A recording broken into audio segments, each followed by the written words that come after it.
Good evening, my name is Dova, and welcome to Walking and Talking in Video Games.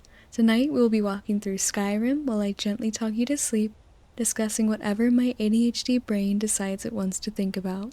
I'm so glad you're here, and I want you to know that you are safe here, and I appreciate you. Now, let's get to walking. I have, something unfortunate happened when I started recording this video. Well, not when I started recording, it happened just today. I recorded this video yesterday, which was a Saturday, and today I went to edit it only to find out none of my audio was captured. So this is, for once, pre-recorded footage visually, but audio-wise, I'm just going with the flow. And it really sucks because I was doing a good job of talking without stopping, and I don't know if I'll be able to replicate that again today.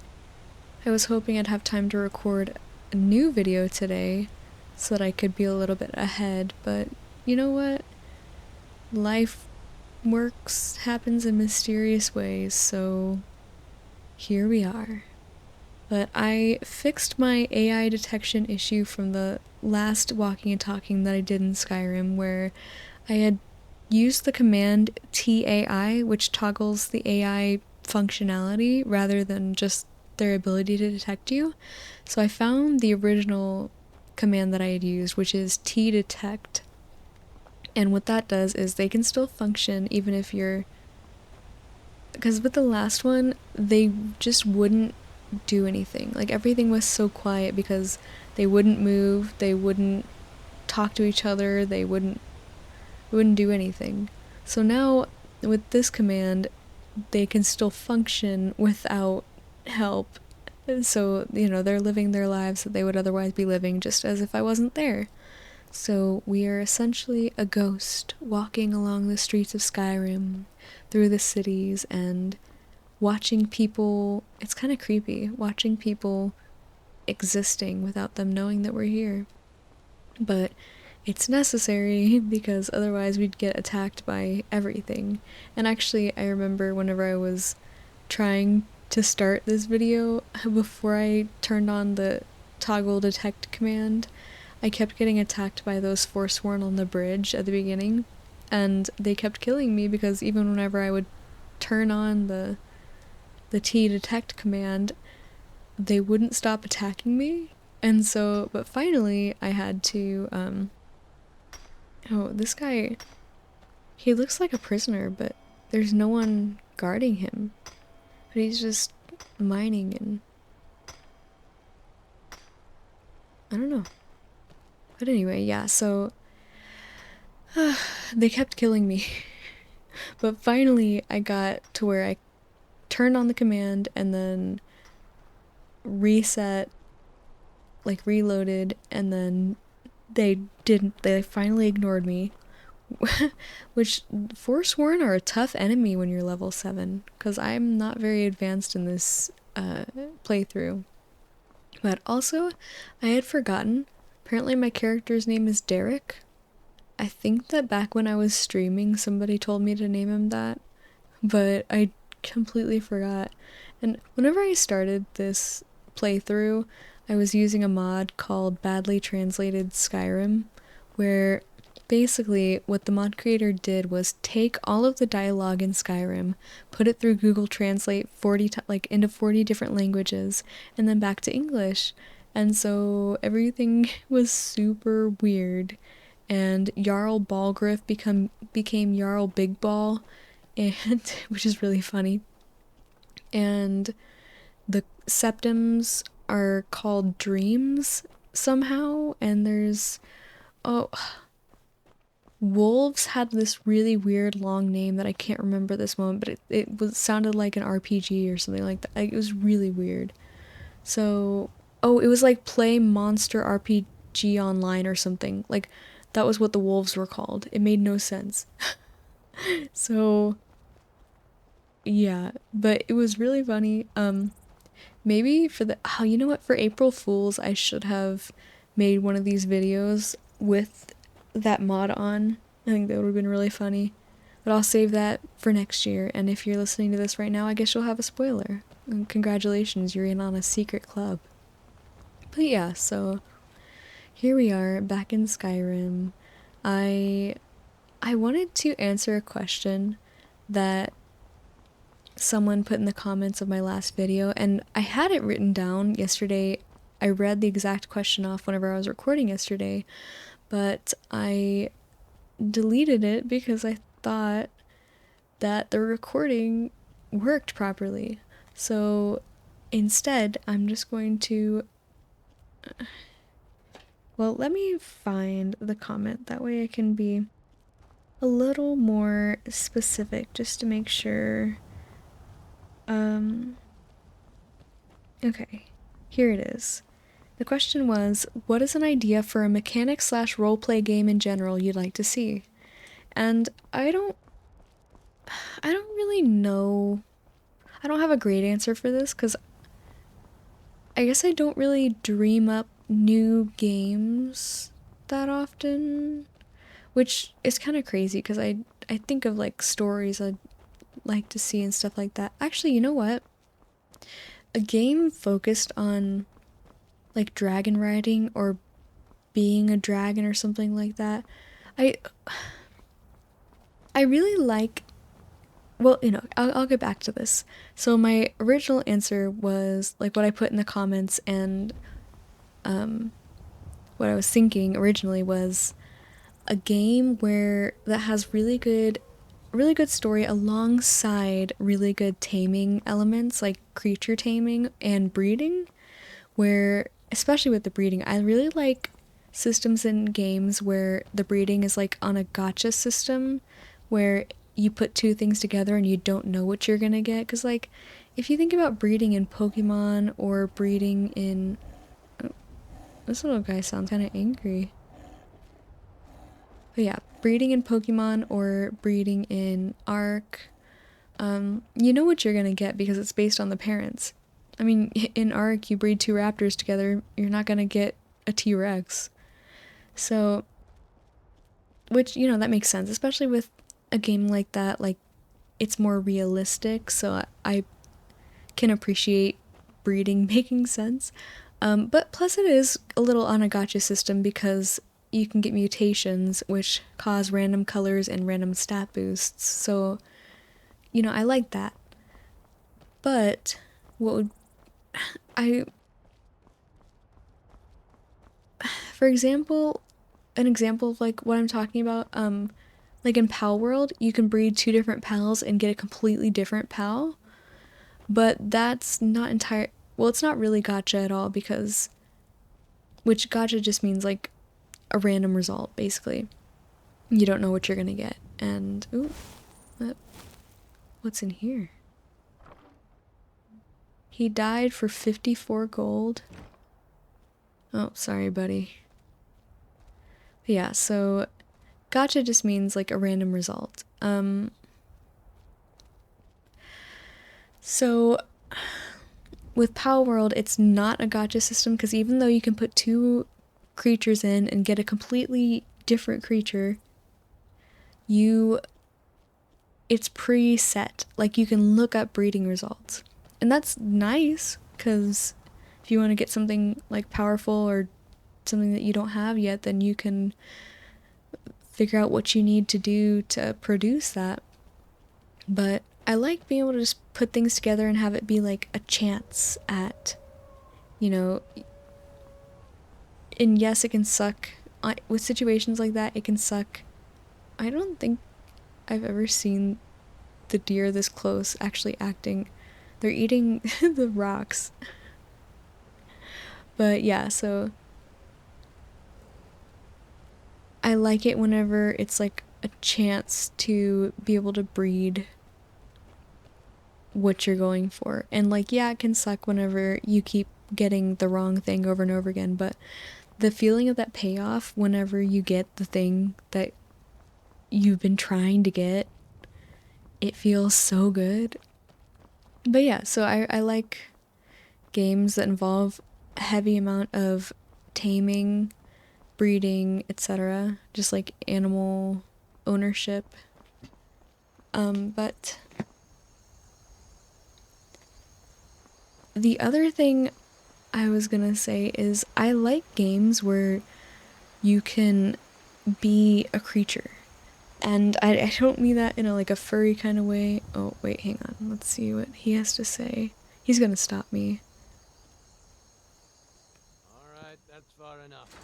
You know how this works. Goal here is 100 gold. But he's not actually gonna attack me because he doesn't know that I'm here. He doesn't know that he doesn't know that I'm here, but he's gonna figure it out. What toll? Yeah, because he would attack me whenever I would say no.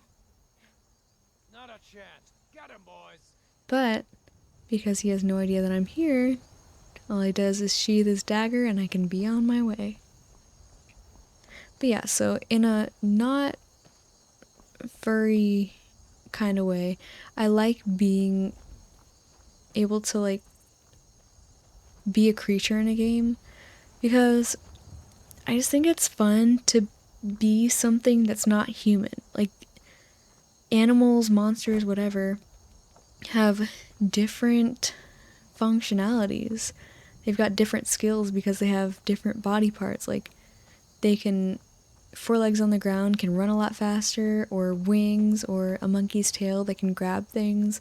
I think that's really cool, and I like being able to do that kind of stuff in games, especially flying. Being able to fly freely within a game is so much fun. Like, that's why I like riding around on griffins in Ark, because not only can you just go wherever you want to go, I mean, as you can with any flying creature, because it's an open world, but with griffins, they're so maneuverable and you can glide and dive and it's so fun. But yeah, so I like being able to be a creature in a game. And a game like that would appeal to me is like where you can be a dragon. And actually, you know what? The game The Isle, the dinosaur survival game The Isle, is kind of what I'm talking about, but because you can be a dinosaur in that game and run around and hunt other players and things like that. But I've only played a demo of it, and there was nobody on the server that I was on at the time, but I don't know. And this was a couple of years ago, but it's been in early access for 10 years, and that's kind of crazy. I feel like it needs work. I mean, again, I haven't put that much time into it, and the time that I did play, there was nobody on the server, so that changes things, but it, I don't know, a game like that, but that's done right and fully developed, I guess that's what I would look for. And that's yeah, that's survival and not quite roleplay, but it is kind of roleplay because being a creature, that's roleplay. So to answer your question in a very long roundabout way, that kind of stuff is what I would like to see in. What is his tail doing? It's twitching. My eek, my buddy. Yeah, that's what I would like to see. But anyway, another thing that I wanted to talk about was, so there's this person that I work with. He's a sales guy, and I'm very not a big fan of salespeople because their whole thing is they know how to manipulate people, and my controller disconnected. I've been having this issue because the cord that I use to connect my controller to the PC is messed up somehow. Probably because of the way that I would set my headphones down, because it's my headphone charging cable that I unplug my headphones because they're wireless, and then I plug in the controller. But yeah, probably because the way I was like setting my headphones down kind of bent the cable, so it's probably my fault. But I just ordered a new one today, so hopefully it'll get here soon. It's not supposed to get here until Friday, but you know what? Having Amazon Prime whenever I did have it wasn't even worth it because things still took a week to get to me, and then I was just paying 15 bucks a month for nothing essentially. And so what I do is to get the free shipping, free quote unquote shipping, I just put $35, like I wait to order things until I have $35 worth of things to order, and then I get free shipping automatically. And it used to be 25, but they raised it. Those jerks. But yeah, anyway, so I work with the sales guy, and I don't really like salespeople because their whole job is to manipulate people into buying things, to spending money. And I can't stand that. But I will admit, he is very good at his job. He's teaching me what it means to be really good at what you do because he thinks outside of the box all the time. He's like, that's the way his brain just works. He doesn't have to work to think outside of the box. He just functions that way naturally. So he'll think of all these unique ways to like generate business that nobody else in the office would have ever thought of. Like finding people that have it's hard to talk about this without going into too much detail about what I do, but basically if he's just really good at what he does. He finds people, like companies that are doing something similar to what we're doing, but like, sorry, it's hard to talk about this without details, but anyway, I hope that I'm making sense. And that's not where I am, sir. I was sure I heard something. Yeah, okay. But yeah, so it's just a reminder that, oh, did that guy kill this? But this bunny is still alive. Right?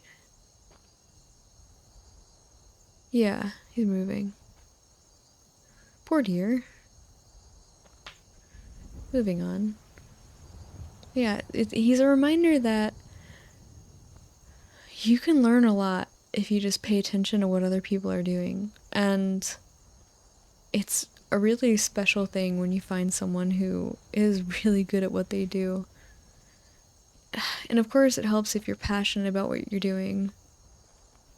I met someone recently who was telling me about how passionate he was about his job, and it the way he was talking about it, listening to things that he said and why it meant so much to him made me want to cry. Like genuinely, I was tearing up because it was just beautiful to listen to. To listen to him talk about how much it means to him to be able to change people's lives through his work, and that kind of passion is a rare thing, I feel like.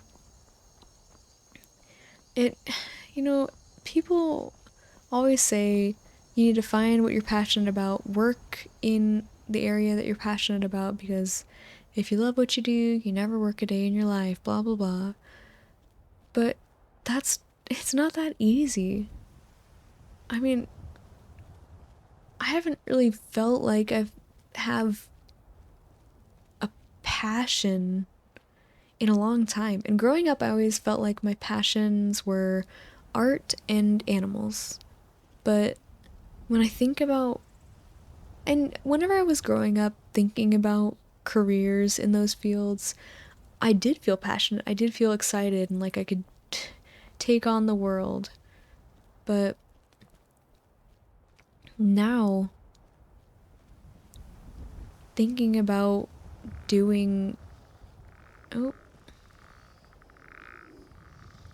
this must be a necromancer fort. yeah, thinking about doing things in those fields, and I still like them, but I don't feel passionate about them in the way that I used to. And every like idea that I come up with, things that I could do or businesses that I could start or whatever, I don't feel like the fire that I used to feel. And so it makes me feel like I just am not passionate anymore. Even though, I mean, I get excited about things still, and it's not like a depression thing. Like, I haven't been clinically depressed in years, thank God. But, like, I'm satisfied with life. But obviously, there are things I would want to improve. But that's just the way that life is. But yeah, I just don't feel like I feel super passionate about anything. I mean, for example, I like doing this, but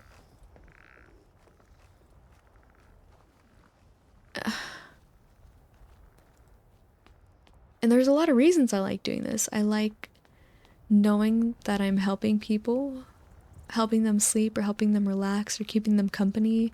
And I like hearing that people think that I'm good at it. It makes help sorry, helps me feel like I'm on the right path. But and there are definitely days when I wake up and I'm like super excited to record a video, and I really enjoy doing this, but I wouldn't call it a passion. I don't know. And it is like a form of art. Content creation is a form of art. But I don't know. It's just a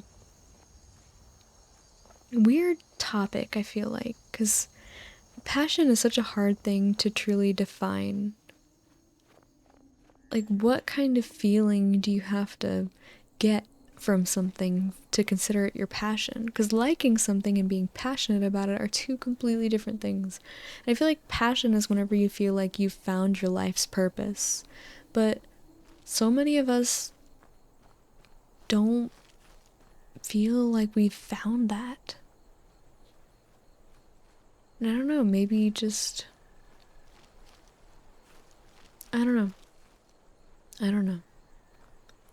And I think that purpose and passion don't necessarily have to be intertwined, but finding your purpose doesn't necessarily have to be like the thing that you do for your job. It could be a hobby, a volunteer opportunity, or something. Or just the way that you take care of the people you love, or something like that. But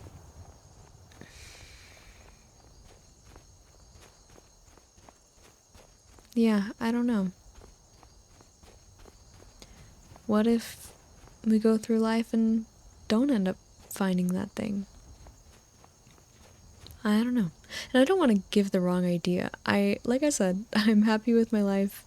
I enjoy doing this, and I don't feel like I'll be stuck in my full-time job forever. And it's okay. It's not super stressful or anything like that. So I'm lucky. I'm definitely recognize that I'm very lucky and blessed. But yeah, just some existential thoughts to for you to fall asleep to.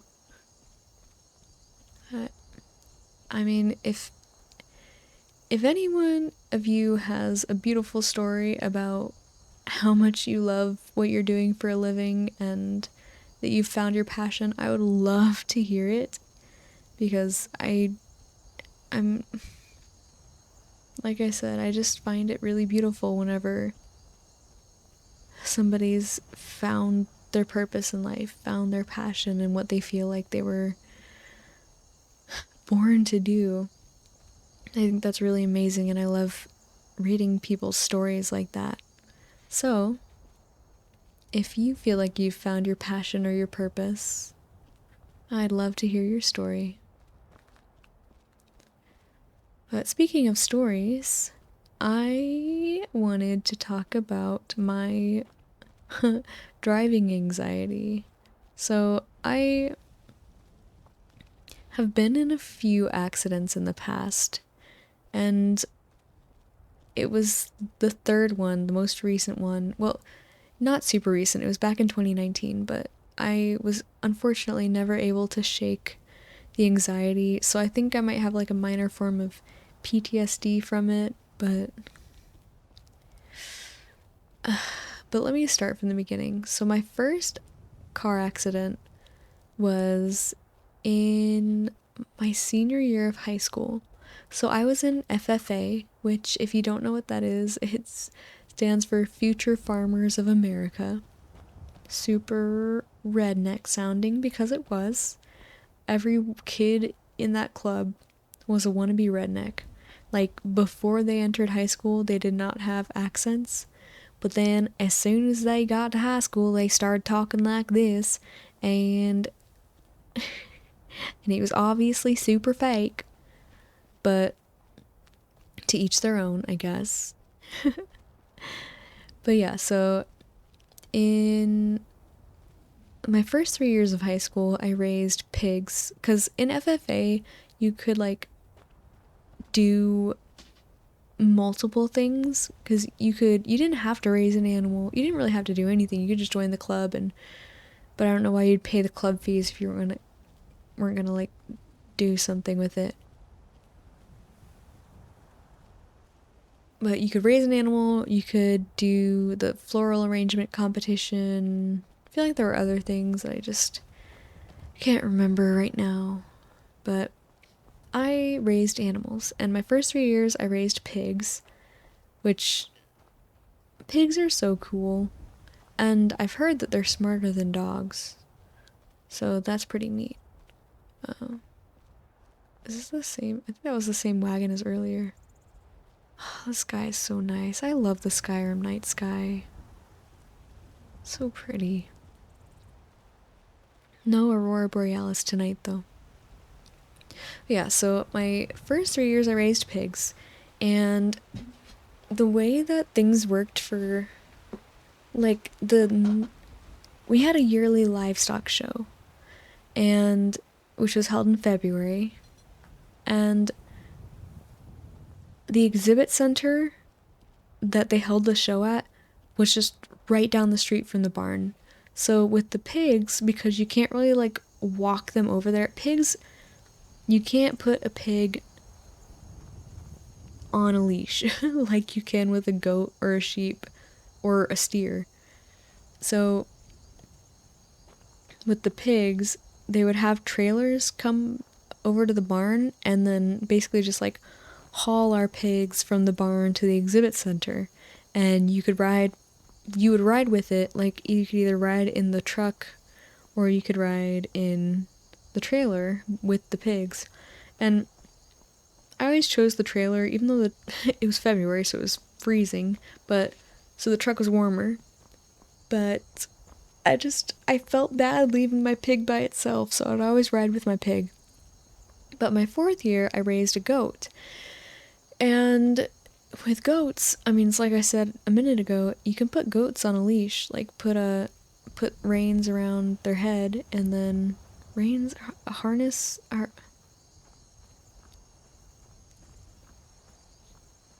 like that thing that you put around, like with a, anyway. But yeah, you can lead them on a leash down the street. So we were responsible for getting our own goats and lambs to the exhibit center. I had, like, a small car, a sedan, so I couldn't take Charlie, my goat, in the car. I had to just walk him down the street. And like I said, it was just down the street, so it wasn't a long walk, but that wasn't the problem. The problem was in the fact that because I had to do it myself, it meant I had to go park at the barn, get him, and instead of just like being able to park at the exhibit center and ride the trailer over to get the pig and then ride back. Because it was the night before the exhibition? The night before the livestock show, the barn was super crowded because all these people are, going, cleaning their stuff up, getting their animals out of there at the same time. And I was driving around looking for a parking spot, could not find one. Finally found one right at the front of the barn, which kind of convenient location, except for not at all convenient location, because the guy who was parked to the right of that spot was parked at an angle. So the spot was even tighter than it otherwise would have been. Plus, I had to pull in on the right, which means I have less space to maneuver in like the street before I can pull in. I still hate parking on the right for that reason because you don't have the space, but I don't know, sometimes you can like pull left a little bit first and then pull right, so that helps. But it was the only spot, the one and only spot, and whenever I was driving past it again, this trailer, like one of the pig trailers, comes down in between the like the driveway in between the parking spots toward me, but there wasn't enough room for me to be able to maneuver around him or anything like that, like drive past him, because it was like only enough space for one car in that spot, or in that area between the parking spots. And so I panicked because he was coming at me and I had nowhere to go. And I pulled into that spot, but I ended up hitting the back left corner of that guy's car, the one that I parked at an angle. But because I was still in the way of that stupid truck and trailer, and it's not the trailer truck driver's fault, it's my fault, but because I was still in the way, I just kept pulling forward. So the guy whose car that I hit was nearly fine. Like, it was $80 worth of damage and that's it, because I only hit the back left corner and I was kept scraping the entire side of my car against just the corner of his car. But oh, the sound was horrible and I was terrified. I was crying. And then I couldn't even, like, the guy who was next to me couldn't get into, I didn't see him, I never saw him, but he wouldn't have been able to get into his car because of how close I was, unless he got in on the passenger side. But I was like freaking out. I called my parents, and then I found my teacher, and she just so happened to know whose car it was. It was another student. I don't know how she knew whose car it was, but thank God that she did. So she contacted him and we got in contact, like my parents with his parents, and because it was so little damage to his car, we didn't go through insurance, which thank goodness, because it's such a dumb thing to have to raise insurance for. And plus, since I was under 25, my insurance was already super expensive. But so yeah, that was my first accident, 100% my fault, and the whole side of my car looked horrible. It was so dented and scratched. And is she sleeping with her eyes open? Oh, that's scary. That's terrifying. Ugh. Fate is the name. I keep the inn. Why are you sleeping with your eyes open? Oh my gosh. She looks kind of scarily pleasant. Like, what is with that face? She's smiling at me and I just woke her up. All right, then. Okay. But yeah, so that was my first car accident. The second one wasn't really like a car accident. It was just like I did damage to my own car, because when I was in college, my first year of college, I stayed in the dorms, and it was like an apartment style dorm, and it had a parking garage underneath it.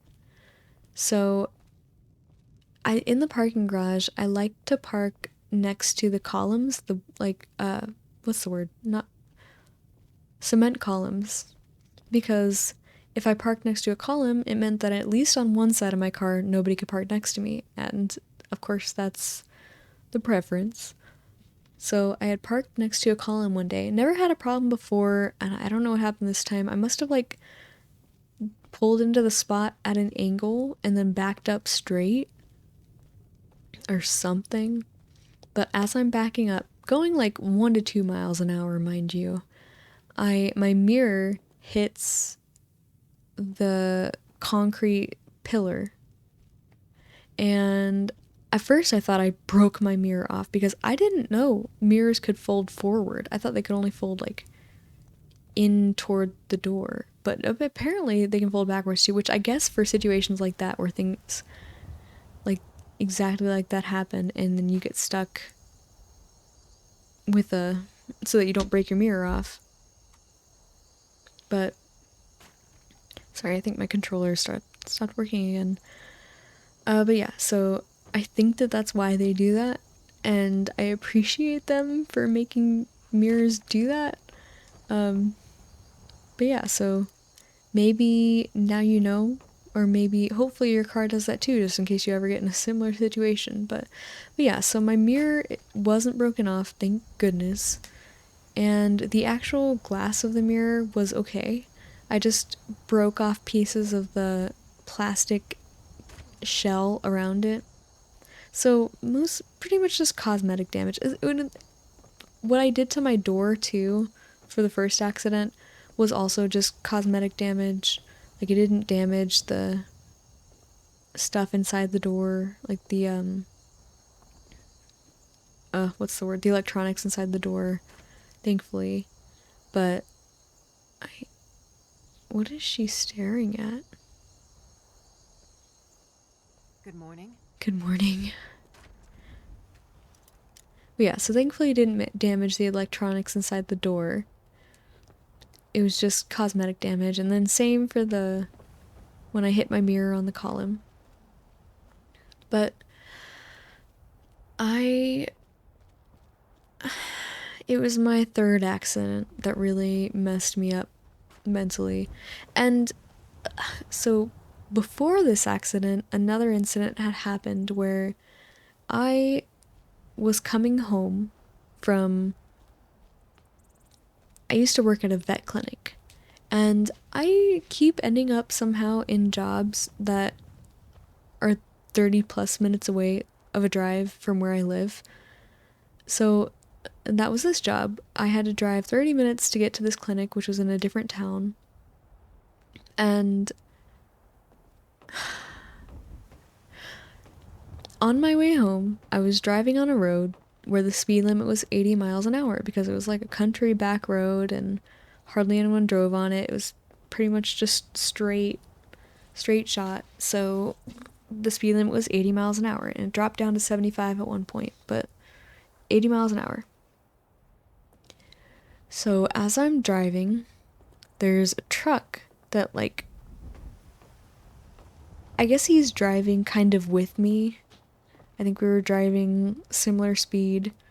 Neither of us was really passing the other. But at one point, as I'm pulling up next to him, like in my lane, I was in the left lane, he was in the right lane, and as I'm pulling up next to him, all of a sudden, he's inches away from my car, as if he was trying to merge into my lane but didn't realize that I was there until the last second. So, in a desperate attempt to avoid being hit, I swerved to the left, but because I was going 80 miles an hour, and also there was a ditch between our side of the road and the side of the road that was driving the other way, the opposite way. So I swerved to the left towards this ditch, and then my car just starts fishtailing as I'm desperately fighting to straighten out, pulling back to the right, pulling to the left, pulling the steering wheel to the right. And I did it for several seconds before I finally regained control of the car. But that scarred me for a while. That made me terrified of driving next to people. I think this stuff is from my JK's Skyrim mod that adds extra things, makes things a little more immersive. Pretty cool. Because I feel like there's a lot more in this town than I remember there being. There's also a lot of horses. Interesting. But yeah, so that incident left Keep me. walking, stranger. Make yourself Don't be useful mean. and chop up some firewood. There's a few coins in it for you. Sounds like you're having some trouble with your wife, even though I didn't see you interact with her or talk about her. Hmm. Her name's Olda. If you've met her, then you probably already know what I'm talking about. I have I not. swear that woman is the most spiteful shrew in all of Skyrim. I think there's a chunk of ice where her heart ought to be. Why did you marry her?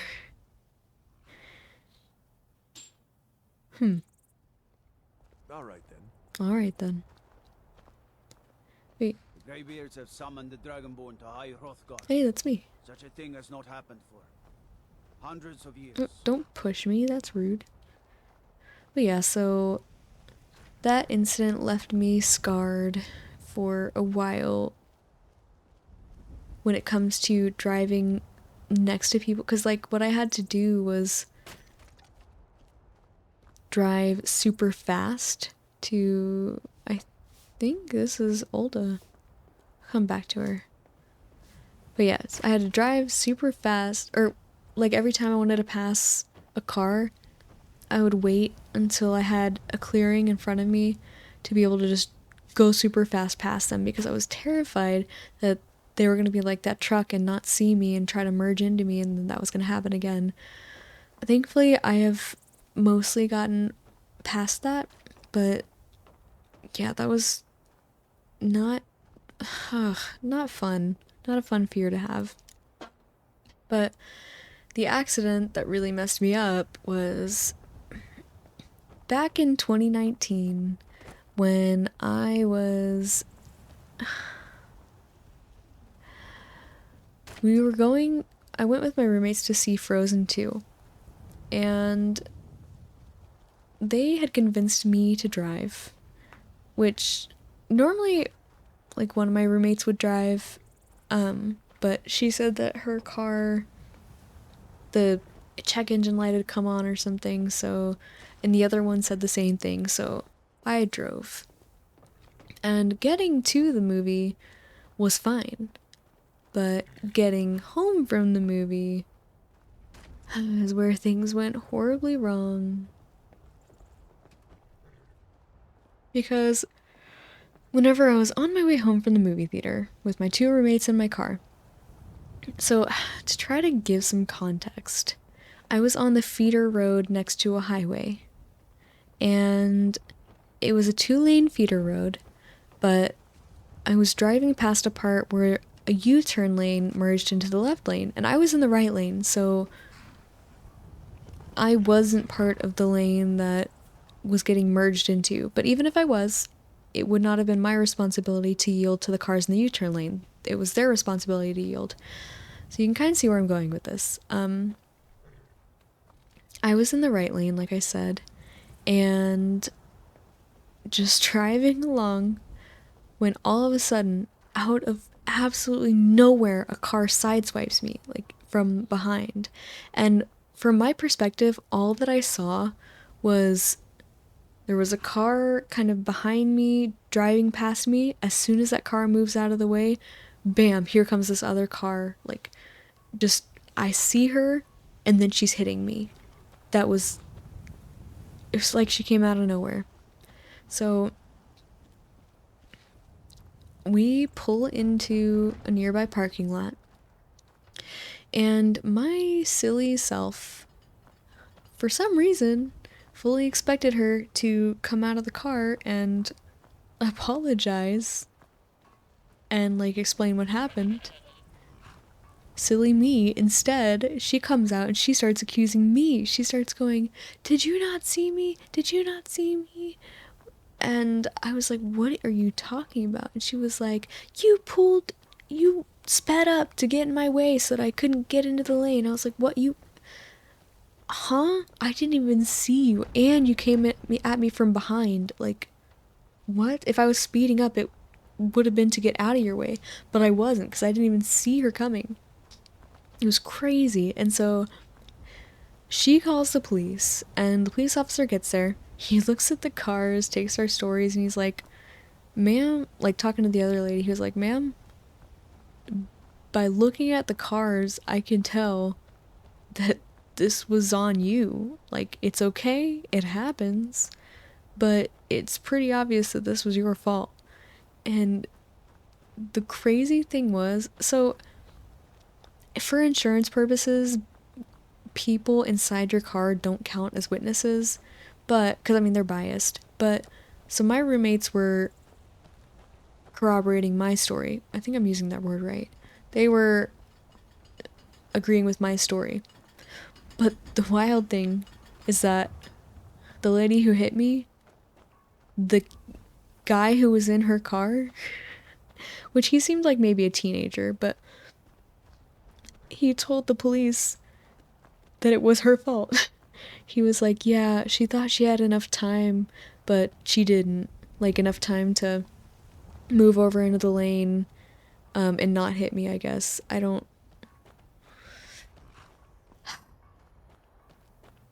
It was just really funny. But not funny at all, because it left me with so much emotional trauma. Are you a soldier? One day, I'm going to be a soldier. I don't think that's something you want to aspire to, kid. But anyway, it left me with so much emotional trauma. And driving anxiety to this day. But it wasn't like specifically the accident. It was her reaction to the accident. Because the accident itself, not that bad. But, well, all things considered. It was her reaction blaming me, but also the fact that I assume she was fighting it really hard on her side with insurance, but we were out thousands of dollars to fix my car for a long time. Like, I think it was at least a couple of months. And the pressure of that was so... I was putting so much pressure on myself, and I was so anxious about the money. Well, don't bother. He's a drunk. Your husband drinking too much? I did meet him, actually. Is she bald? I don't think she has hair. He promised me, swore on his ancestors that he'd give up the mead. And what do I find out? He's been stashing drink in a cave nearby. He even has some wolves guarding. So he's an alcoholic. Nice. He has wolves guarding it? That's kind of cool. Out his tongue. That would be the end of it. He can still drink without a tongue. I could get your husband's stash for you. Try, but I'll keep my dagger sharpened just in case. What, to stab him? Oh, for the help tongue. Yourself to any drink you find, but bring me the bottle of Dragon's Breath mead. It's his favorite, so I know he has one there. Okay. Wait, Dragon's Breath? Is that like Fireball? Oh, I openly welcome the presence of armed strangers who have no reason to care about any of us. Of course it bothers me. Okay, sorry. I'm sure it's only a matter of time until they seize our mill in the name of their war effort. Next thing you know, there'll be more guards, and then we'll lose our homes as well. This is just the start of it. Mark my words. Whatever you say. Does your family that own the lumber mill... What? Who edited this line? Does your family that own the lumber mill... I guess it means, like, is it your family that owns the lumber mill? Owns it. Mill? Barely. He'll lose it soon enough. He's behind on his loan payments, but he drinks all his money away just the same. Now we're deep in debt, penniless, and about to lose our souls. Oh my gosh, she wasn't even holding the broom for a second. Until next time. It was, like, next to her hands, but still moving. Anyway, but yeah, so... The reason that accident messed me up so much is because I was putting so much pressure on myself. Because thankfully my parents helped me cover it while we waited for insurance to pay it. But I felt so guilty about them being out so much money, and if I had to end up paying them back for it, if insurance didn't cover it, that was a lot of money for a college kid. I had next to nothing to my name. So having that guilt and pressure and financial anxiety weighing down on me that whole time, plus like the fact that the lady yelled at me for her mistake, it just all messed me up really badly mentally. And so even to this day, 5.5 years later, I still struggle with driving. I'm constantly afraid that, I mean, there's dumb people on the road everywhere you go, but especially if I'm driving on a road that I'm not familiar with, I just get super anxious, super anxious. And I used to love driving. I used to love being like the person who would drive my friends around. I don't know why. It cost me a lot of gas. Well, that was back in high school whenever my parents were paying for the gas. So maybe that's why. But man, it was a lot can change. I'm a way more anxious person than I used to be. And I blame it on the fact that I was born in the year of the rabbit. Because rabbits are just little balls of anxiety, and so am I. So, but yeah, I've developed a lot more anxiety in my adult life. Oh, they're looking for the red card woman. Brother, I think she's telling the truth. I'm not going anywhere. Now back off before I do something drastic. She doesn't have the scar. What? Oh, you're right. We've made a mistake. Now move along before that mouth of yours gets you into trouble. Wow. Next time you're looking to pester someone, make sure it's the right person. You people are harassing her, and you're gonna be mean to her like that? Dude. Rude. Ugh. Oh, talking to that guard earlier reminded me too. I had an unfortunate thing happen where, so I have every rare once in a while, once in a blue moon, I feel like making a sticker. Like a cute little cartoon Hello there, fellow sticker. traveler. One itinerant minstrel and wandering wastrel. Oh, you're a at your bard. service. Good day. You know what? Life Actually, of adventure we will make a for request. generous fellow traveler. But of course, what would you Let's like go to with hear? the Dragonborn Comes. I like that one. It's not my. It's like probably my second favorite after Tale of the Tongues, the one about Alduin. But I have not beaten Alduin in this playthrough, so it's not available to me yet. But that's okay. We can listen to this one. Ysmir's blessing on you. Well, thank you. This one's a favorite of mine. A legend Like how we you took a all few know steps and forward love. to sing next to the tree. Our hero claims a warrior's heart. I tell you, the Dragonborn comes. With the voice-wielding power of the ancient Nord art. Believe, the Dragonborn comes. It's an end to the evil of all Skyrim's foes. Beware, the Dragonborn comes. For the darkness has passed, and the legend yet grows. You'll know, the Dragonborn's come. Very beautiful. Thank you, sir. 25 gold well spent. Anyway, back to the story.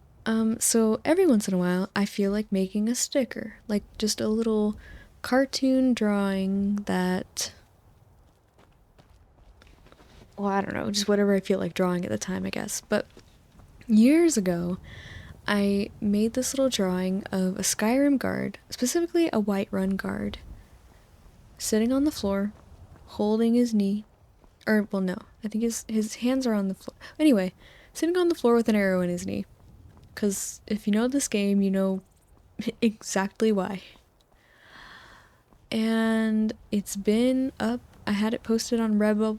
Redbubble, sorry, for years with no issues, and I wasn't even making money off of it because you have to hit a $20 threshold to withdraw money, and I was only making a sale like once every few months, which was fine with me. I knew I wasn't going to make money off of it. I just like the idea of someone walking around out there with my art stuck to their water bottle or laptop or, whatever. I think that's pretty cool. It's like somebody liked my work enough to want to show it off. I think that's awesome. Or to want to own it, I guess. But I got an email a couple of days ago saying that somebody reported it for copyright infringement, and I don't even know if technically it is copyright infringement. I don't know the law, and I'm not gonna like repost it or anything, like I get it, but because it was my own original work, I didn't write Skyrim in the title. The design was based on a Skyrim guard, but I don't know if you can copyright like an outfit like that. And you can't copyright arrow to the knee. Do they have that copyrighted? I don't know. I don't think so. But yeah, so it got taken down, which, like I said, I wasn't making money off of it, so it's not like it was a financial hit, but it's just sad. It's been up for years, and the crazy thing is, if you go on Redbubble and you if you search Skyrim or like any IP, specifically the Skyrim one pulls up just a bunch of PNGs that look like they're ripped straight from the game. Like the Imperial logo and the quest marker and things like that are just it's not stuff that people designed. It was forgot about this. Let's just walk past. It's a little too gory. Might disturb our peace. I can't believe we're still... Oh no, I do not want anything from you, stranger. I know who you are. How are we still hearing their voices? We're this far away.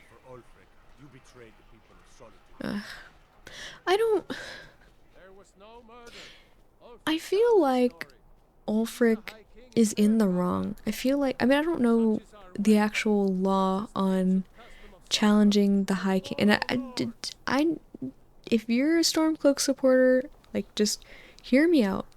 But I don't know the law for challenging a High King, but I feel like if the High King didn't know that Ulfric could shout, it just feels like cheating to me.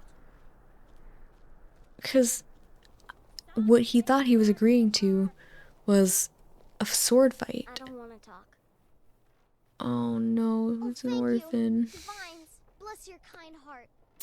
Bye now, man. You're the best. I am the best, you're right.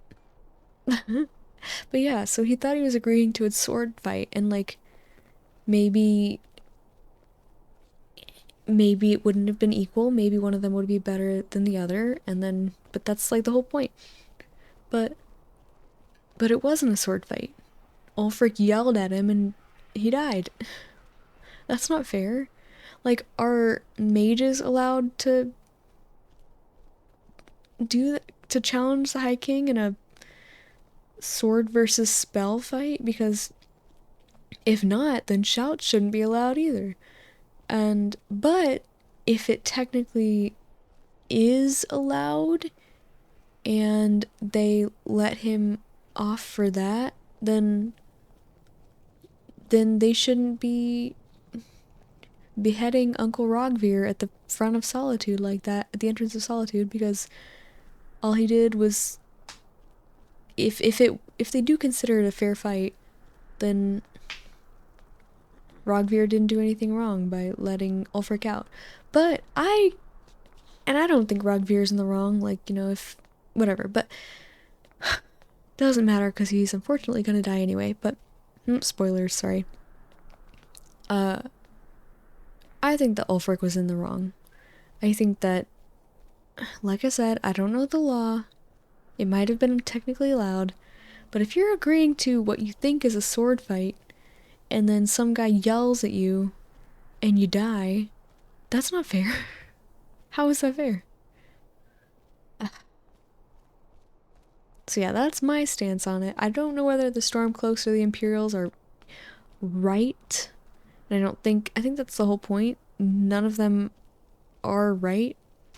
Oh, okay, I guess I can't knock this down until the wedding. Oh well. Yeah, I think the whole point of the Civil War questline is that neither of them are right or wrong 100%. They're right in certain things, wrong in other things, and that's the whole point. Which makes it hard to pick a side. It's just kind of, you just have to pick with whatever resonates with you the most. And whenever I first played, a friend of mine convinced me to join the Imperials, and I like the Imperial logo. So it's a dragon. They already had a lot going for them in my eyes. But other than my disagreement with the way that Ulfric handled the fight, I think that the Stormcloaks kind of resonate with me more nowadays, because I'm... Oh, she's praying.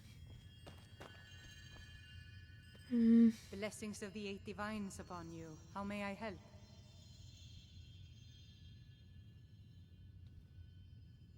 One of the alcoves up front is empty. Ah, yes. That once held the shrine to Talos. But the worship of Talos was banned by the White Gold Concordat some time ago. What's the White Gold Concordat? It's the peace treaty that ended the war with the elves of the Aldmeri Dominion. The Dominion recognized the heresy of proclaiming Talos a god. Talos was a great man and a great emperor, but that does not make him a god. No matter how much the storm... That's another thing. The strong and honorable Is Talos a always god? find the blessing of the Is age. Pluto a planet? But yeah, so I like the whole rebel thing. I have a problem with authority, so I resonate with the rebellion, but I disagree with Ulfric's methods, so I don't know. I don't think that... Maybe if I was to play... I haven't played the Civil War questline since that first time, but maybe if I was to play it again, I would choose to side with the Stormcloaks. I don't really know. I've avoided the questline because I don't know who I'd side with. I mean, if I did the Imperials the first time, I guess for my completionist side of myself, I could commit to the Stormcloaks, but... And like I said, I do resonate with them a lot, so... Yeah. Sorry if that offends any Imperial supporters. But that's where I'm at. And then the other thing, though, is Talos. Is he a man or is he a god? Like, can you just become... It's like a Jesus situation. But should Talos be considered a god? One of the divines? I need to look into it more. What did he do to make himself I'm telling you, Ulfric's planning be an considered a attack on divine? He'd be insane to try. He doesn't have the men. That's not Why would what he my attack scouts report, Jarl sir. Big Ball? Every day more join his cause. Riften, Dawnstar, and Winterhold support him. It's not a cause. Oh, It's a this rebellion. leads nowhere. Call it whatever you like, General. The man's going to try to take Whiterun. Jarl Balgruuf. Balgruuf refuses the Legion's right to garrison troops in his city. On the other hand, he also refuses to acknowledge Ulfric's claim. Well, if he wants to stand Jarl outside Big to Ball's protect- trying to stay neutral, but if you don't pick a side, you'll just get overrun by whichever one's more powerful. And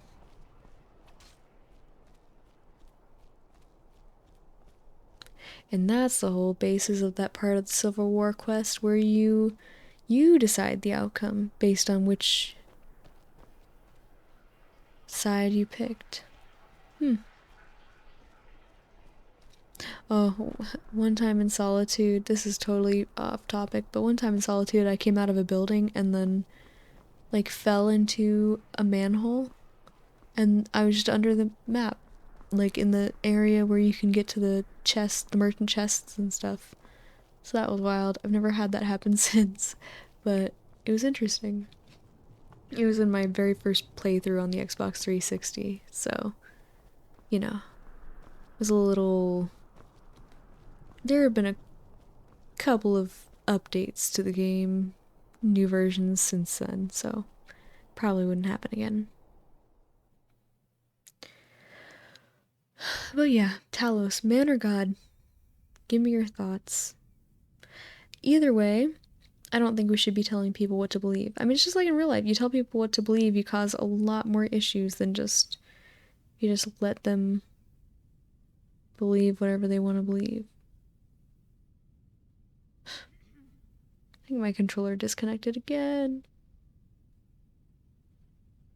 There we go. Hello? Sabil Stentor has a grasp of magical theory that I would never have expected from a human, even a Breton. Oh, you sound impressed. No, that honor is Sabil Stentor's. A smart man steers clear of Stentor. Smart. And keeps himself out of the dungeon when she's having a bad day. Wait, he said smart man and himself, but then he said she's.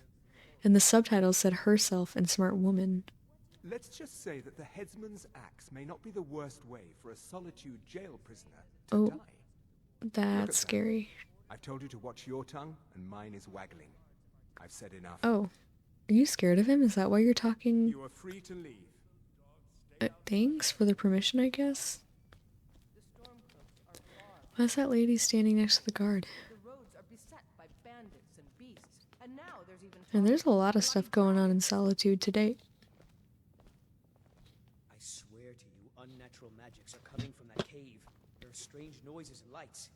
But yeah, we can't tell people what to believe, or there ends up being uprisings, revolutions, and just it's not cool. People need to be able to believe in whatever they want to believe in, find hope where they can, because otherwise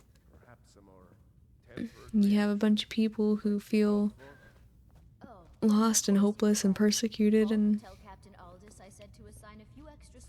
that's not a fun world to live in.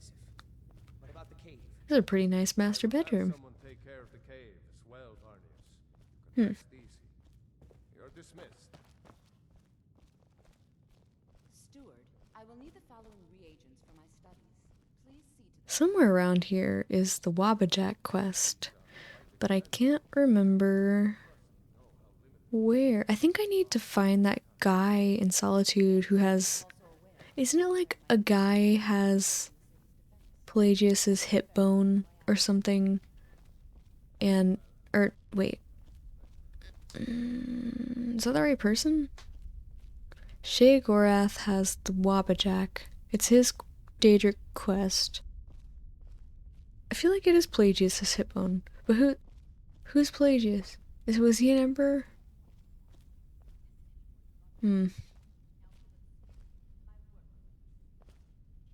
I do not know. Oh well. Yeah, so let's see if I've got any other stories to tell. Is it that time again already? Very well. Let's meet this evening and make the arrangements. Oh, well done. Well, Very subtle. okay, so I am a big sister to a little brother who is 6 years younger than me. You must forgive me. Well, you can hear the people so well, even through floors. I'd very much like to see you try it, my dear steward. I feel like Both of you. You're acting like children. Sheogorath's quest is somewhere... Oh, wait, no. This is back to the main... Yeah, so my brother is 6 years younger than me, so whenever I was a kid, he was an even littler kid. And Man, younger siblings are menaces. We did not get along in our childhood at all. I guess it was the age gap. Probably wasn't even like the gender difference. Probably just I mean, siblings, like, they don't really get along anyway, but probably the age gap was the main issue. We were constantly fighting. I feel bad for my poor mom, but she would say, like, when you have kids, I hope that they act like this so that you... Oh, my controller again. I hope they act like this so that you can see what it's like. But, joke's on her. I don't plan on having kids. So, I guess I win.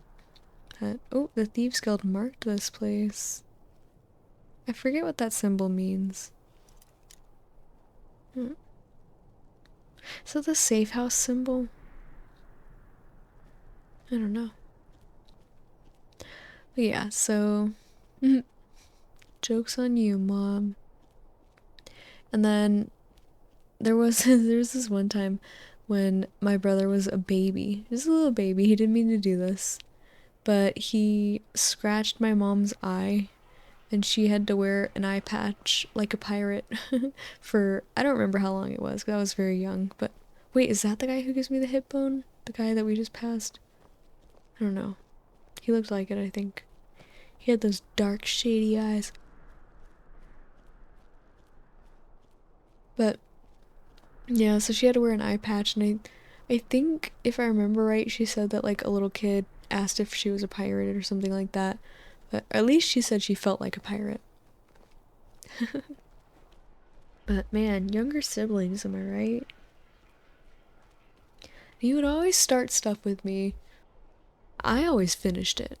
I would finish a fight, but he would intentionally do stuff to annoy me, as younger siblings do. And as adults, we have gotten pretty close. You know, sometimes we still upset each other a little bit, but we can actually, like, we hang out sometimes and, like, tell each other things that, in ways, like, showing trust in ways that we never would have done as kids. So it's kind of crazy how your relationship with your siblings evolves as you get older. And I appreciate that. I appreciate the relationship that we have now. But I've come to realize he does not need me. He's doing a perfectly fine job of living his life and growing into the person that he's gonna be and figuring things out. He spends a lot of time with his friends, which is good. But he doesn't need me.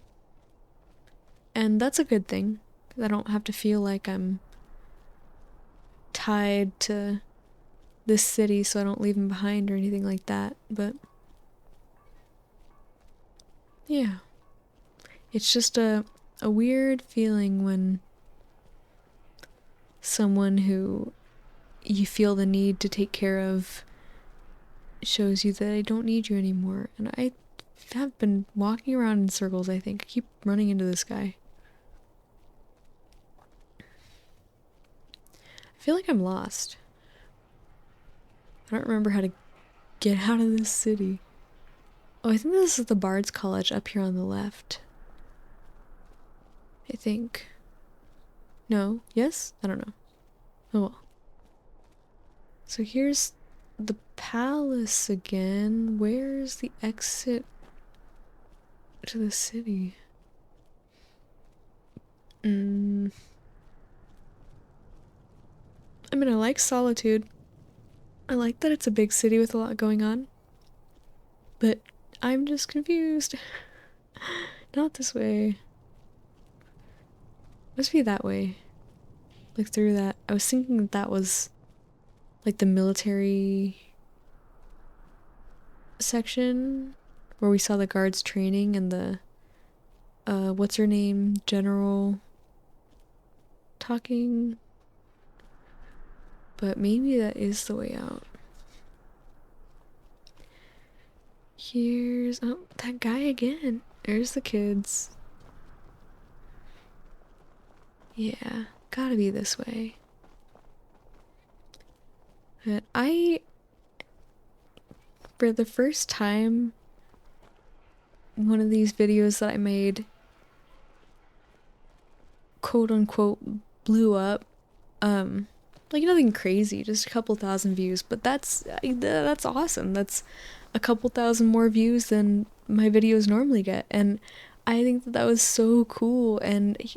But the coolest part of it was seeing the comments come in from people telling me how much they like thought that what I was doing was awesome and like really cool, unique, and that it helped them. I love seeing that I'm helping people. Like that's why I do this, because I'm not making money from it. But I do this, at least not at this point. I do this because I like knowing that even if it's just one person, I like knowing that I'm able to provide something that helps someone. And I never thought that, well, I guess I never saw coming that I would be in this sort of niche, that like this would be the way that I was helping people. But I mean, I'm not complaining. I think it's really cool. I really enjoy what I'm doing, and I think that I've well, not unintentionally, but kind of fallen into a role that I can fill pretty well. And it took me a long time to decide even what types of videos I wanted to make, because, well, I went through a long kind of back and forth between, I have 2 channels, and between those 2 channels, I kept coming up with all these ideas for videos that I wanted to make, and like it wasn't the idea generation that I was having a hard time with, because within niche, I was trying to find, they always tell you gotta pick a niche, you gotta find a niche that like people aren't doing, so that you can build an audience there, and then you can like spread out, go bigger. But I kept coming up with these different ideas that felt like solid ideas. Maybe some of them a little less solid than others, but generally felt like solid ideas. And I would try them, and then I'd feel like, you know what? No, I don't like this for this or that reason. Like either it didn't perform as well. I mean, of course they weren't going to perform very well. Like I was just starting out. I didn't have an audience. The algorithm didn't know what I was doing, because I was changing my content every week. But I was basically just throwing things at the wall to see what stuck, because I mean, when you don't have viewers, that's the perfect time to just try stuff. So I was just trying stuff. I was doing whatever I felt like doing, because I had the freedom to do that. And I came up with so many different niche ideas. I guess I won't get too specific in case well, no, because I'll be specific. Some of them I did try, and they're like visible. Some of them I never tried, but between my 2 channels, I had several different types of video that I tried. So with this one, with my Tales channel, I actually, for a brief moment, was Dova Talks, because I wanted to do like self-help type videos, like personal development. So I was it felt like Dova Talks because I was just talking to the camera, but whenever I started doing like sleep stories and meditations and stuff, I changed it to Dova Tales, which I feel is a pretty clever name because it's a play on Dragon Tales, because Dova means dragon in Skyrim. So I'm pretty happy with the name, and it wasn't taken or anything, so I feel like it worked out. Plus it goes with my username. My other channel is... I take care of the horses and the goats and the chickens. Another orphan. And the garden. I feel so bad because I just want to adopt all the children.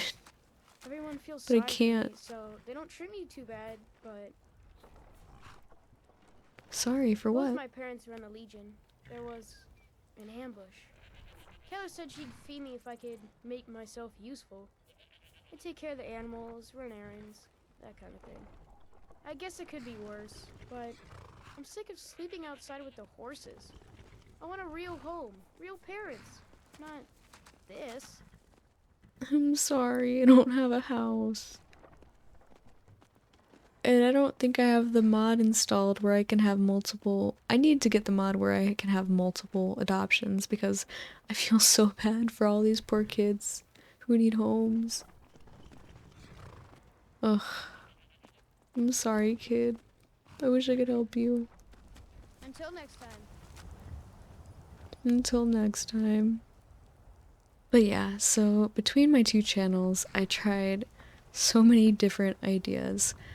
I had originally considered my other channel to be my main one. This one has developed into my main one, but I was like protecting it because I was kind of trying things here on this channel and then saving my main channel until I knew what I wanted my like main content to be, because I didn't want to mess up the audience or algorithm on that channel by trying a bunch of different things and like collecting audience members who like completely different types of content. But also my plan was for that channel to be a lot more energetic. This is my relaxed channel. Even whenever I was doing like self-help content, it was a lot more relaxed.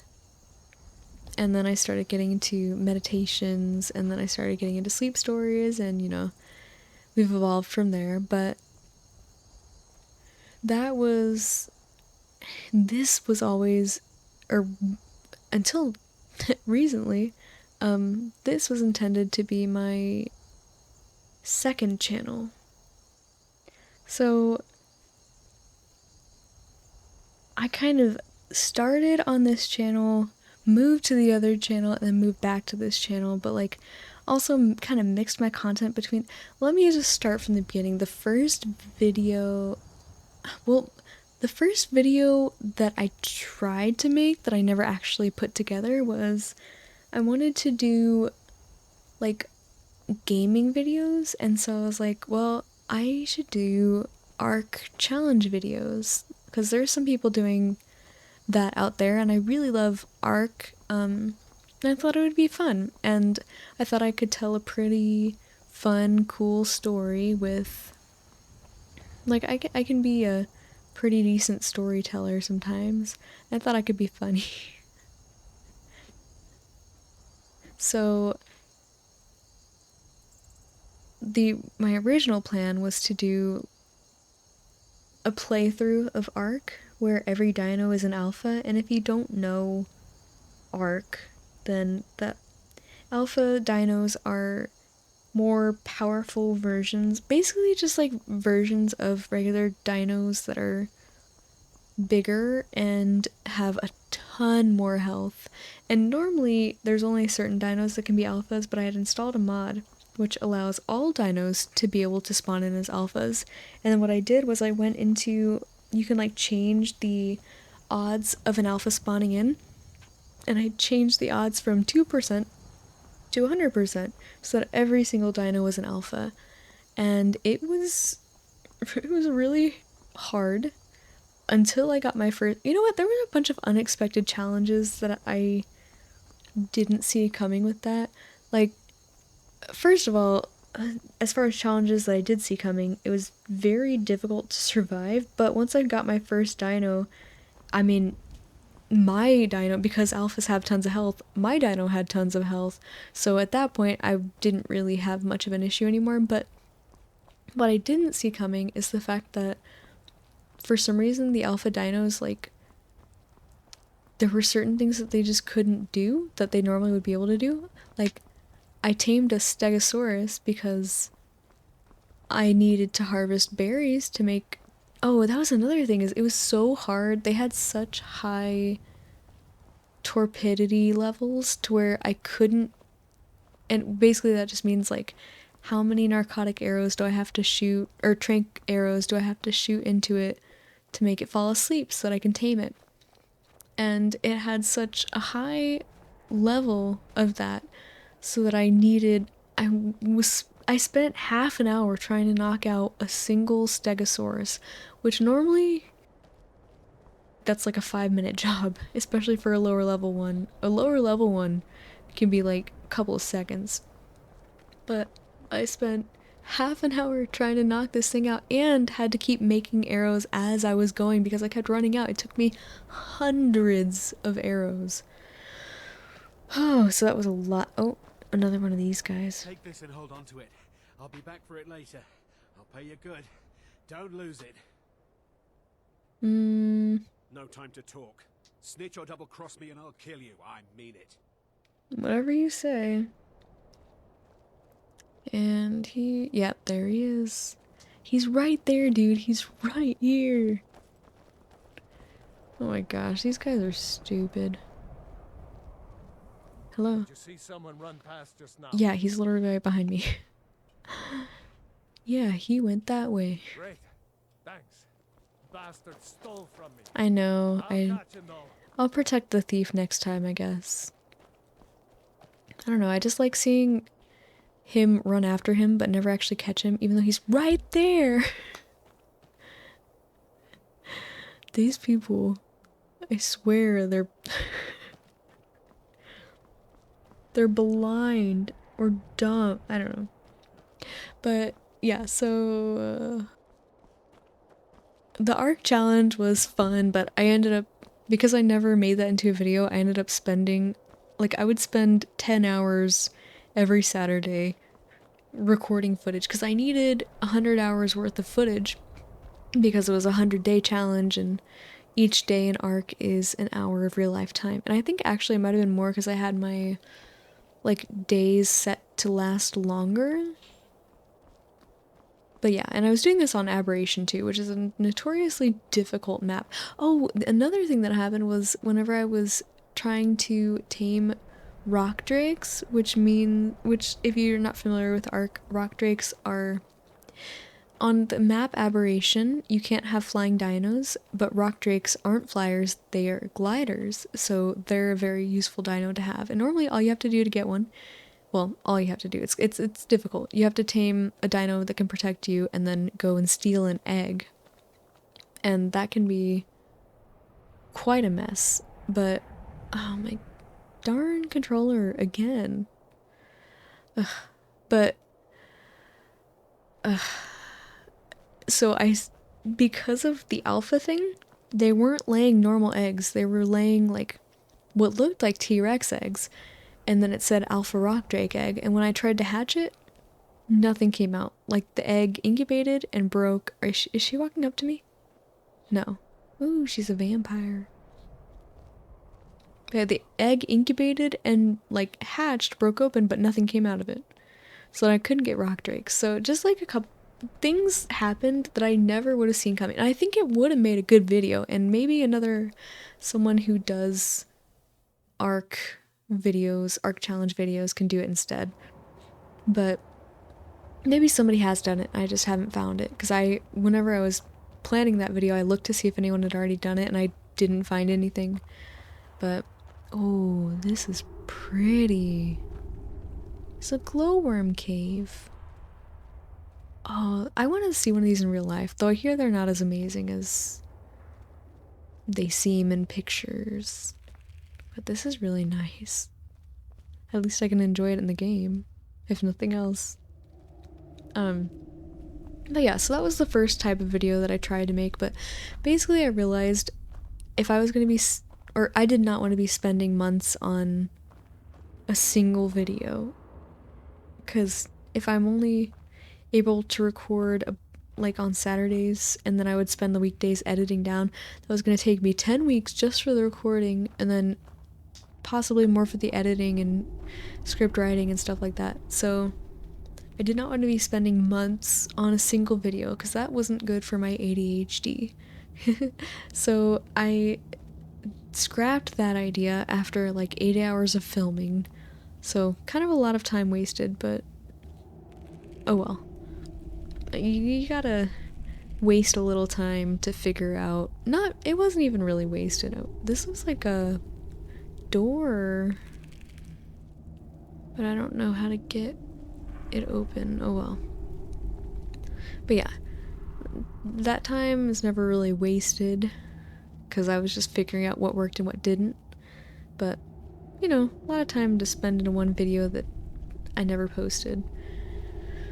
But so I ditched that idea, and then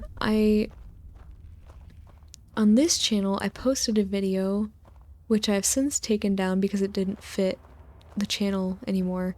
I was gonna do streaming ideas, but the problem was I was good at coming up with ideas, and also like I enjoyed doing the research to find more ideas. And the reason that I came up with this is because back whenever I was streaming games on Twitch, I wanted to do like a birthday stream, and I tried looking up fun ideas for that, but pretty much people only post ideas for subathons. They don't really post ideas for like birthday streams or anniversaries or like holidays or whatever. So I was like, well, that seems like a void that I can fill. I can make videos that help people with that kind of stuff. And so I made a Halloween one and found out that I absolutely hate having to gather all the B-roll, because some of the B-roll I have to like find that people, some of it I have to make myself if I don't already have footage, some of it I have to find, and I hated that process. I really hated it. And also I didn't love the script writing process either. So I made that one video. I just pushed through to finish it because I was like, well, at the very least, maybe it'll help someone, and I'll just get this one video out, and then I never have to touch this topic again. So never made another one. Even though I was coming up with ideas for like a Christmas one, after I made that Halloween one, I was like, I don't like this process. I'm not coming back to this. So I tried that. Didn't work out. After I had posted it here on this channel and taken it down, I posted it on my other channel because it fit more over there with the higher energy content. But yeah, so I guess I made like one self-help type video on this channel, and then I moved over to doing that on my other channel and making like crafting at the same time so that I'd have, because I was struggling to figure out. I would come up with an idea for like the visuals of a video but wouldn't know what to put in the audio, or I would come up with an idea for audio and I wouldn't know what to put in the visuals because I didn't want to just be sitting and talking to the camera the whole time, especially since I do better with a script. Well, for these kind of videos, they're much better without a script, but for those kind of videos, a script was much better because then I could really better gather my thoughts and discuss say what I was trying to say without having a bunch of pauses and having to backtrack because I would like start. See, in a video like this, it doesn't matter if I get sidetracked, because that's kind of the whole point. The point is just for me to talk and talk and talk, and that is the point. But for a video like that, the point is to be able to get a message across. So for those, I did much better with the script, but then it's a lot harder to be in front of the camera, like with your face. Well, duh, of course with your face, but it's harder to be in front of the camera and reading from a script because the audience is just gonna see that your eyes, unless you have a teleprompter, which maybe I would have been able to like pull up an online one or something, but I don't know. I found that it was a lot easier for me if I could just read from a script directly into the microphone and then put something else in front of the camera. So, but doing like crafting on the camera while talking about whatever I was talking about didn't really feel right. It was kind of boring to look at. So then I moved on to, I think from there I went to doing like Pokemon facts videos, and where I was making art related to a specific Pokemon, like fun, colorful, unique art, and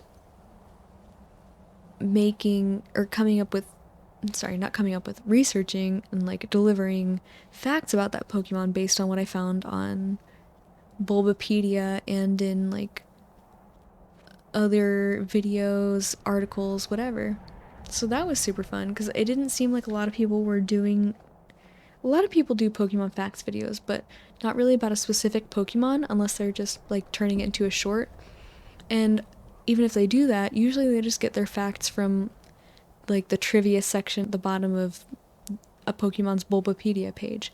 So I enjoyed actually like scouring that page and scouring the internet for facts that were more unique and not just something you can just read on a Pokemon's Bulbapedia page. So, which is, I keep saying Bulbapedia, it's like Wikipedia for Pokemon. But so I enjoyed making those, but I realized that I was basically I would have to spend hours on a Sunday morning making the art and then spend the entirety of the rest of the week finding, like on Mondays I would find the facts and then I would try to compile it all into a list, and then on Tuesdays I would like write the intro and the outro, and then I would have to edit down all of the footage, so speed up parts or cut out parts so you didn't just see me working on the same like one specific spot of the painting for an hour. And so finally by the end, well, on Saturday I would spend the entire day finishing up the video and making the thumbnail and stuff. So I didn't have time to record the next art piece on Saturdays, so I'd have to do that on Sunday, which Sundays I like to try to give myself off, but I wasn't able to do that, so I wasn't able to get much rest. And because outside of my full-time job, like I spend all my time doing this. And so I was like, this is exhausting, I need a break. And I also did, I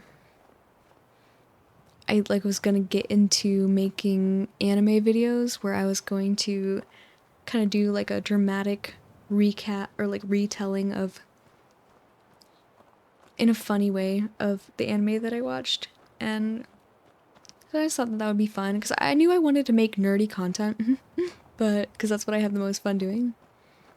But I just could not figure out what I wanted to make. And I don't know, I did like the crafting, but I didn't like the idea of making like tutorials because those just felt boring to me. A couple of times I would make a project on camera and then explain how I did it in a funny way, like turn it into a really dramatic story. I did a couple of those, but it all just, the high energy content, first of all, it was taking all of my free time to make.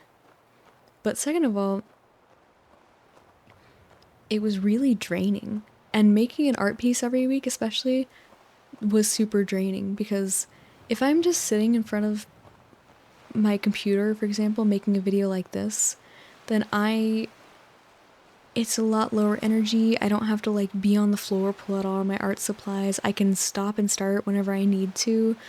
Unlike when you're painting, because it's super messy and you have to do all this cleanup. So I enjoyed... Well, no, sorry, I'll get to that in a second. Wait, is that a tiny crab? Because there's the mud crab, but then there's like a little itty bitty oh, he's putting his arms up. It is a tiny crab. Oh my gosh. He's not a mud crab. I don't think I've ever seen a regular crab in this game. That's crazy. Because there's a mud crab. And then here's the like sand crab. Oh my gosh. He's so cute. He's waving. Oh. Okay, anyway. Ugh, his antenna. What was I saying? Oh yeah, so the high energy content was draining me and taking up all of my time. So I remember one specific week, because I have a list of, like, a to-do list. I've got a running to-do list of everything I need to do in my life. And then I've got a to-do list of, like, just what do I need to do today? And on my to-do list, like, one Saturday, I wrote on my to-do list for the next day, just focus on a sleep video this week, or a meditation video, or whatever. Because I don't remember which specifically I wrote. But because that was my way of giving myself a break, was just making a video like this. And this was before I started my walking and talking series, so whatever video I made was just like a meditation or a sleep story or something. But making these kind of videos was my break from other videos, because I had a goal, or I have a goal, to post one video every week in 2025, and that's across my 2 channels, because I was, still figuring out what I wanted to do. But I feel like I found my place here on this channel. Oh wait, that's Castle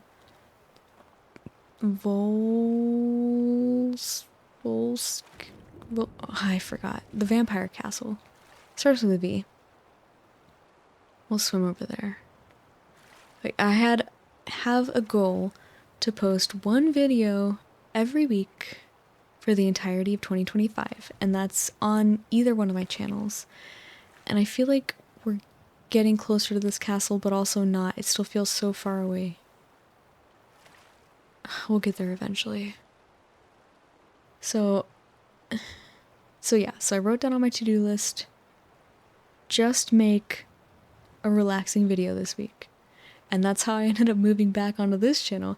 And and another thing that I had done on my other channel was I made a game show that I hosted for my friends, and that was super fun, and I would like to do that again, but I've decided that my other channel is going to be my hobby channel.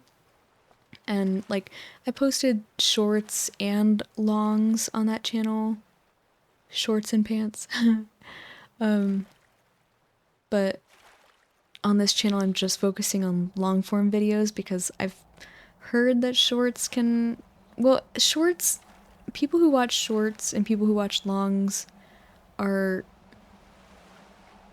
different audiences. And I mean, I watch both, but not from the same creators generally. So I think that's why people say if you post both types of content, it can hurt your growth. So I'll post both on my other channel, but on this one I'm just focusing on long form videos. So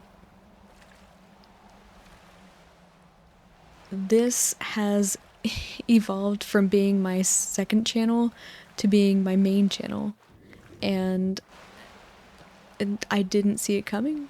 This was supposed to be like my kind of tester channel where I just do things that were maybe a little bit easier or whatever. And not that these videos are easy, like every time I sit down to record one I get scared, which is crazy, but because I think, like, what if I have nothing to talk about? What if I sit down and then I just keep pausing the whole video and saying and I do say and I use but as a filler word as well, but well, I just did it. Excuse me, sir. We don't suffer trespassers. Oh, okay. He doesn't look like a vampire. Huh. Are these the gargoyles that come alive? Maybe just inside the castle. Yeah, so I sit down and I'm like, I don't want to record because what if I have nothing to say? And it was just crazy because I've got plans in place to help with that. I've got my random topic generator, which I haven't even actually ended up using for this video somehow. I guess I've just had enough to talk about, but I've got my topic generator. Ooh, this would be a good spot to shoot down some hawks, actually.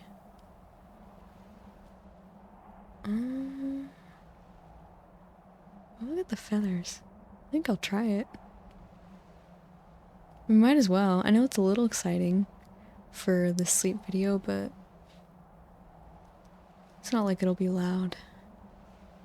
Man, they're far away now. But yeah, so I don't know why I get scared. I just feel like I'll pause the whole time and not be able to come up with things to say, and but then I record and sometimes I end up recording like a shorter video because I do feel like I'm struggling the whole time, but generally I have a lot to say and I've got plans in place. I've got my list of stories to tell and I've got my random topic generator, and then I've also started a note in my phone of, as I think of things throughout the week that I might want to talk about in these videos, then I write them down, and so that helps. But oh my gosh, I actually hit it! Dude, I am so glad I got that on camera. Oh my gosh. That's probably a bad idea. Okay. Dude, I cannot... I can't believe I hit it! I thought it missed, too. Because he was, like, still flying for a second. Where did it land, though?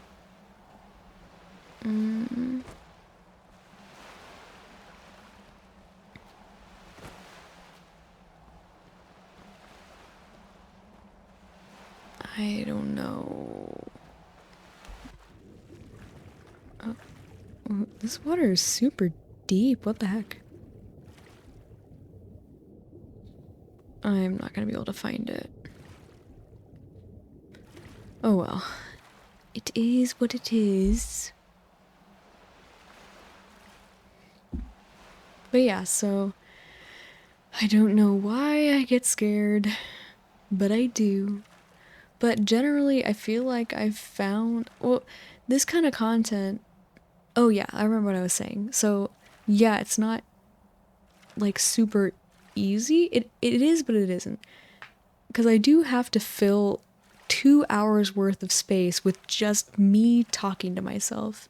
And I guess like, it's kind of like what podcasting is. And I do have a little bit of help from the game, because like, sometimes I can just talk about what I'm seeing, but also I don't like to do that too often, because then I know if I was like listening to this video and, or you know, say it's not me, I'm not the one, it's not my video, it's like somebody else's video who's doing this. If I was listening to them tell a story and then all of a sudden they go, oh my gosh, look at that, then I would like, my sleep would feel interrupted, because then I would be like, I'd have to open my eyes and look at what they're talking about. So I try not to do that too often. Although sometimes I do, because I don't want to just like walk past something and then if you're actively watching and you're like, I can't believe she didn't comment on that. Because like some things deserve a comment. But generally these videos, they do take a while to edit because there's so much footage to go through. But I put the recording on 2x speed and just like go through, and if I made a weird sound, if I like sniffled or something, I cut it out. If I yawned, generally I try to cut out my yawns, so sometimes I leave them in because I'm like literally listening to my own video makes me yawn, because every time I yawn in the recording, I yawn in real life, or in listening to the recording, and which is kind of ridiculous. But that's my life. So it does take a while to record just because of how long these videos are, but the recording's a whole lot easier and still generally quicker because all I have to do is cut the audio at certain places or like smooth a transition if I took a pause, like if I stepped away or something. So I don't have to add any crazy visuals or effects or sound effects or anything like that. I don't even have to really write an intro because I have my one specific intro that I just give at the beginning of all of these videos. I feel like it's pretty solid, and then I throw in a new nice thing that I say at the beginning, because like I always like to mention I want you to know that you're safe here. I like to say that because I feel like that's important. It's important to establish this as a safe space. But then the other thing that I say, because I always say something after that, like, I want you to know that you're safe here and blank. I always change that one because I just like to deliver a new, like, special message every week. But yeah, other than that, I don't have to really write anything or change anything for the intro. Ugh, the Thalmor. I don't have to change anything for the intro, and I don't have to script anything for these. All I have to do is just say what's on my mind, bring up my talking points, and I can just blabber on and on and on. And so I guess with my ADHD especially, I was kind of made for this. And I guess my voice is calm enough to fit. And as long as I can not get too excited about things and stay kind of quiet, then it works out. But other than the fact that the editing takes a while, just the rest of all of this, the recording, of course, it takes, like, for example, I try to shoot for about 2 hours for my videos to make sure you have plenty of time to fall asleep. It's just that they're plenty long enough. So the recording, say, takes about 2 hours. Editing, let's say like an hour and a half, because if I'm at 2 times speed through the recording, then I can get through the recording in half the time, but then I have to pause and take things out. And so let's say like an hour and a half, and then it takes me like maybe 15 minutes for the thumbnail. I have to write a title and description, so an extra like 30 to 45 minutes in total for all of that. Then I'm only spending like 4 to 5 hours a week for each of these videos as compared to having to put every free second that I had into the high energy videos that I was making before, especially with the script writing. Man, I learned that I do not like script writing. Also, what is going on here? Is he hunting the skeevers? Oh, that skeever looks diseased. I don't know what's happening here, why they're running back and forth. But yeah, so I end up with a lot more freedom making videos like this. And I would like to take that freedom and turn it into being able to post 2 videos a week. But lately my life's gotten a bit more busy, so what the freedom has given me is the ability to do the things in my life that I need to do, like run errands, see people, etc. But I would like to first get ahead on making these so that if I need to take time off, if I get sick or take a vacation or something, then I don't have to miss an upload. But once I get a bit ahead, I would like to go back to posting 2 videos a week. And I was doing that for a little bit on this channel, but only for like 2 weeks. Because it's just, the hardest thing is finding uninterrupted recording time. is I don't like to record pieces at a time, like an hour here and an hour on another day, because I feel worried that I will come at them with different energies if I'm not recording the whole thing at once. Like one day I'll talk more calmly, and then another day I'll be more energetic on accident, just like louder, whatever, just because I'm not like on a roll anymore. So I try to, or so far I have maintained being able to record the whole video at once. And sometimes, like with last week's video, sometimes it means that I end up with a shorter video because maybe that day I'm not really feeling able to, I try, but 1 hour video is better than not recording at all because I'm not able to, or recording bad content, because I don't want to record 2 hours of video if it's 2 hours of bad content. That man is sitting on nothing. So, and I don't want to come at it on 2 different days because I'm worried about the energy. Thank you for the cheese. So that's just kind of where I'm at. And I might get to the point where I have to record, if I want to do 2 videos a week, it may require recording on 2 different days. And I mean, it's kind of like with this week, I thought that I was going to be able to record a video on Saturday and then a video on Sunday.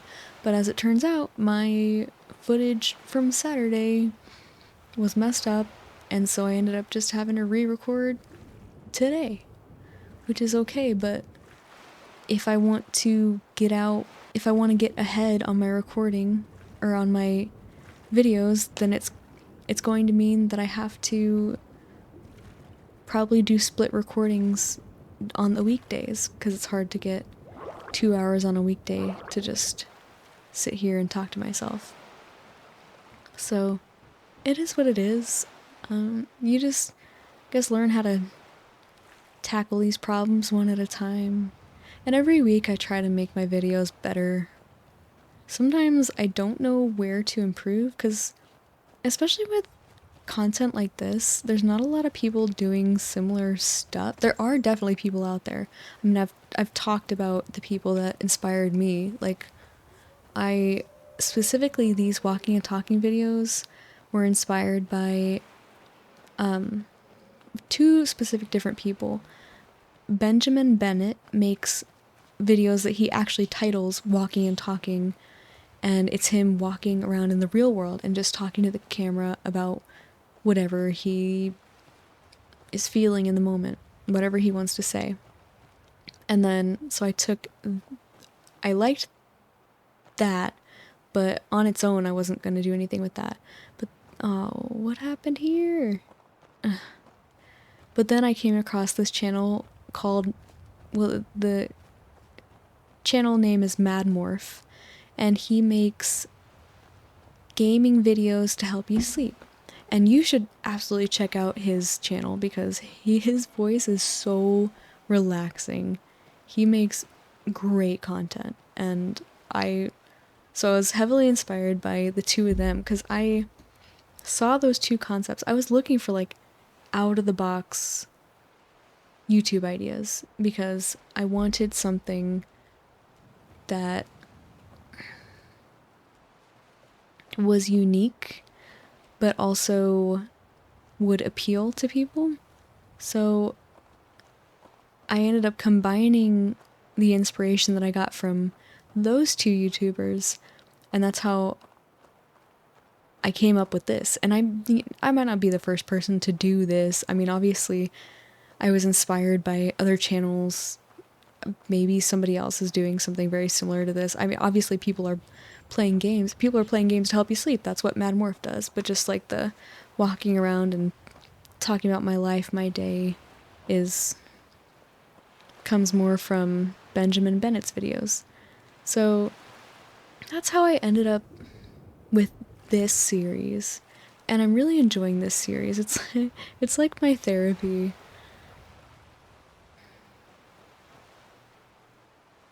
yeah, I think that I'm happy. I'm happy with the way that things are going so far. And oh, I remember what I was saying. Because I try to make my videos better every time I post a new one.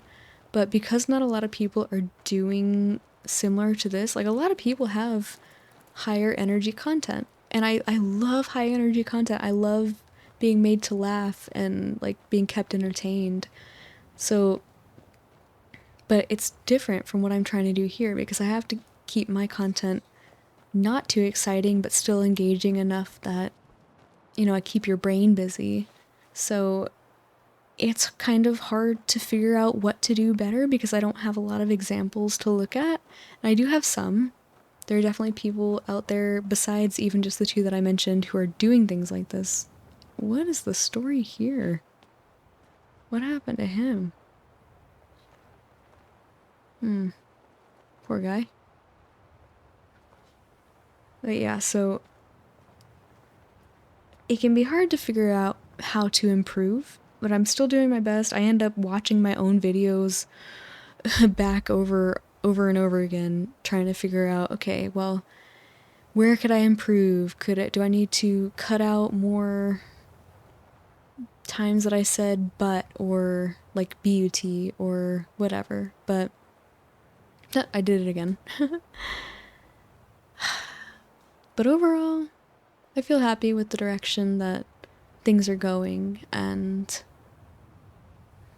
I think that I'm getting better every week, every day even, and I hope that you enjoy what I'm doing here. But I think this is a good place to stop by this little flag. I want you to know that I genuinely do appreciate you being here very, very, very much. You are why I do this, and you are how I'm able to keep doing this. So I love you.